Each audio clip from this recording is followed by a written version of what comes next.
Sup nerds, I'm Wes. I'm Tom. Today we're taking a look at Islebound by Red Raven Games. So Islebound is kind of a unique game, I'd say, because we actually have this ongoing joke, or kind of argument really, where I keep thinking that this is kind of like a worker placement game, and mostly it's just because that's the only thing that I can closely relate it to.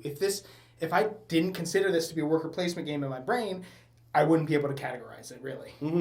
And I could see like the worker placement aspects, but I would say it's closer to like a Runebound style game where you have one character that's like moving around the board, doing different missions and collecting different things, instead of a worker placement where you put all your stuff out and pull it all back. But we're going to get to that in a different video. But ultimately, what I can say is I do absolutely love this game. I'm going to go ahead and start off this video by just saying I love it, and here's the reasons why. But ultimately, again, it's so hard for me to really put my finger on exactly what this type of game is. Because I feel like if we can categorize a game or really closely relate it to some other games, it helps you understand, what you're getting in for and what type of game to expect before you open up the box. But for me, it really is hard to say. Yeah, and I think that, honestly, like Ryan Lacotte and Red Raven Games, they do a good job of that. The games of areas that I've played and that I've seen, he seems to have some very original ideas, and just, like, he doesn't like, oh, I really like this game, so I'm going to create a game based on these mechanics. I'm just going to make it themed this way and change this about it. He has some very just like unique ideas and like builds things from scratch almost. I think what he does is a lot of hybrid games. Yeah. He takes a lot of aspects from different games and kind of molds them into his own thing. So in this game, you have the board, and that's where I get the worker placement thing from, is you have the board where you have specific spots where you go to gather certain resources or do certain actions, and you're somewhat limited by the speed of your boat or if other people are going to be there. But what you're trying to do, like your main goal isn't super obvious. Okay, well, this will trigger endgame, but I can gain victory points in so many different ways. And certain resources are kind of hard to come by. It's not like money is kind of a weird resource in this game. Yeah, money's weird. The books are kind of weird because, you need them for certain buildings, but if those buildings aren't the ones you want, then why do you need to get them? But you can get rid of them to get money from them. Yeah, there's some things you have to have books for, and some things you have to spend books for. So it's like a weird currency of like, oh, you have to have $5 to get that. You don't have to spend your $5, but you have to have it in order to take this thing. And I will hand this to you. Yeah. So they are kind of a weird, and then you have to decide, like, is it time for me to spend this, or do I need to hold on to it to get more things? And there's a lot of weird choices like that in this game. He also, he's building a universe of games where Islebound, Near and Far, Above and Below, City of Iron, and maybe some of his other ones are all kind of fitting into this. I don't think there's a name for the world, but the artwork's all similar. He likes building these little characters that have like the symbology on top that says what they can do. And actually, on the flip side of this one, you can actually use this in Above and Below. It's on all of them. Oh, it is on all of them. So he definitely I don't know if it's on the starters, but yeah, I think all of them. It's a mechanic that he really likes to do, of having these little, tall rectangles with the similar artwork people, with the symbols up top, and, so you have to have certain people to do certain things, and there's only certain ways that you can ready them to use them again. And it's a neat mechanic. It's one that I do think is kind of unique to this game.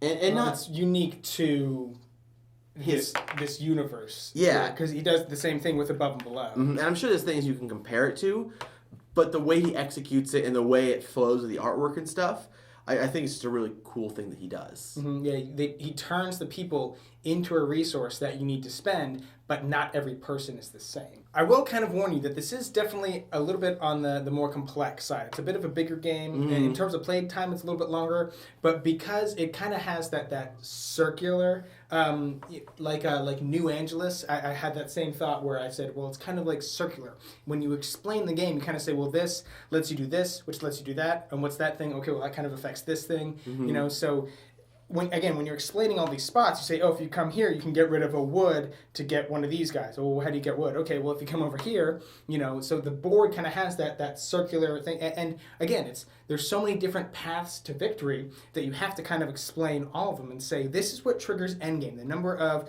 buildings is what triggers endgame. but it's also whoever has the most points at that end. And here's all the different ways that you get points. Yeah, you could trigger end game, but be nowhere close to winning the game. Yeah, and you need to know that it's not a race to get, to trigger end game. Yeah, it's that whole, catching the snitch versus scoring points of the quaffle thing. If the snitch is worth 150 points, why do people even bother with the quaffle? It's kind of hard to keep track of who has points, too. Mm-hmm. There's a lot of different places where your points are located. There's not like a single track of, you're at this many points. Especially because there is that track, but it only goes up to 7, and then you take that token. So you kind of have to look, okay, well, you have 4 tokens, 7 times 4, plus this and plus that. It's a lot less visible where in the games where there's a track going around the edge of the board, it's very easy to say, you are 10 spots behind mine. And you can get a quick visual of, okay, well, I'm out for this guy. In this game, you can kind of, looking at the board state, be like, he's not really doing anything, even though he has, 14 more points than everyone else. So it is a complex game. I wouldn't say, I wouldn't teach it to people who are kind of novice in the board gaming world. If you know there's someone that doesn't like bigger, more complex games, maybe they wouldn't like this. But if they really are hungry for new games and they like them, they just haven't played a lot of them, then I think it's still a very appropriate game to teach someone. It's not like, until you play these 6 games, you're not ready for this. Mm-hmm. Things like Twilight Imperium. You wouldn't take someone who's not heavily familiar in different mechanics and teach them that game. But this game, I think you could, as long as there's the understanding that your first game, at least the first half of the game, it's going to be very casual, very teaching and instructional and learning. And even my first time playing it has that feeling of you sit down and you're just there's so many things I can do. It has that open world feel of what do I want to do? What course do I want to go about? What things do I want to get this thing later on? So have that expectation of your first game. It's going to take a little while to get the hang of it. However, I don't think there's any reason by the end of the game they wouldn't have clicked. Mm-hmm. I still think I won my first game. But it did take me a little while to get the hang of the mechanics. And there's nothing wrong with that. I think it's a good game that you learn as you play. Whereas I'd much rather do than sit there and have someone explain the rules to me for half an hour and then play the game. Right. And I agree with you that it's definitely not, you don't want to teach a brand new gamer, but if you've played King of Tokyo, Lords of Waterdeep, okay, this could be your 3rd game that you play. Yeah, absolutely. You know what I mean? You're right. But again, it's not going to be something that you're just going to open up, let's play it. Let's check this out. You really are going to need someone to teach you the rules and moreover teach you kind of the strategy. Yeah, and teach you kind of you don't make sure that you will need these resources. The money thing. The money is a hard resource to come by. That needs to be explained to somebody new. Something that's going to think that was really cool is the way it was designed. It's very easy to introduce expansions to because it's the modular board. But some games with modular boards, it's required that you have these locations, so it's hard to sub those boards out. Because this has that more open world feel, it's really easy to do that. And I think they've already announced 3 separate mini expansions for this game. That I think is a cool way to do it. Instead of having this is a whole other box, it could be standalone. It's we're going to introduce this one more mechanic, or the Metropolis expansion that introduces the one more deck of buildings you can buy. Which I think is really cool to have those small little things that you can add and take away to the game that just can grow or condense the game to make it that much cooler. And it's cool because you can probably all fit. I mean, there's a lot of stuff here, but the way that they introduce these expansions is you can probably fit them all in the same box and then open it up and say, okay, what do you want to play with here? Mm-hmm. Which that's going to make a challenge for you insert builders out there because you're I was going to build an insert, but they just announced this expansion for it. So do I wait for that expansion to come out before I build my insert? Mm-hmm. And then as soon as you do, they're going to announce 6 more expansions. This is going to be a game that's going to need one of those big cases. We'll see. Yeah, by the time it may. So you're saying you wouldn't buy a big case for this game? I would buy a big case for this game. Yeah, but would the normal person, would the everyday peasant buy a big case? The everyday peasant. I think it's a game that could definitely use a custom insert, one of those nice laser cut wood. You open it up and the trays all come out and the cards are laid out. Ben Hilliard from Daedalus Productions. Are you hearing this? Dude, come on. You already got one sold right now. At the end of the day, I really feel like I just love this game. It's not going to be easy for me to teach it to new players, meaning somebody who hasn't played the game before, because I'm going to kind of crush them because I'm going to know a little bit more than they do. Or to teach to somebody who hasn't played any games before, sure, I won't be able to pull this out. But when I'm playing with Wes and Aaron, it's solid. When I was playing this game, I don't know if it actually will, but I was considering like, wow, do I think this will become in my top 10 games like of all time?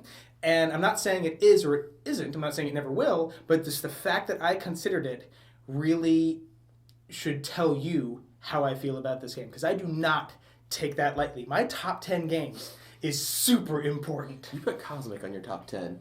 So obviously you don't care about it at all. But Cosmic is number 1, sir. So it's definitely kind of a bit more of a Euro-style game. It's not strictly a Euro game. Again, we kind of feel of it as kind of a hybrid, but it's more Euro-style. So if you're not into gathering resources and stuff like that, sure, it might not float your boat.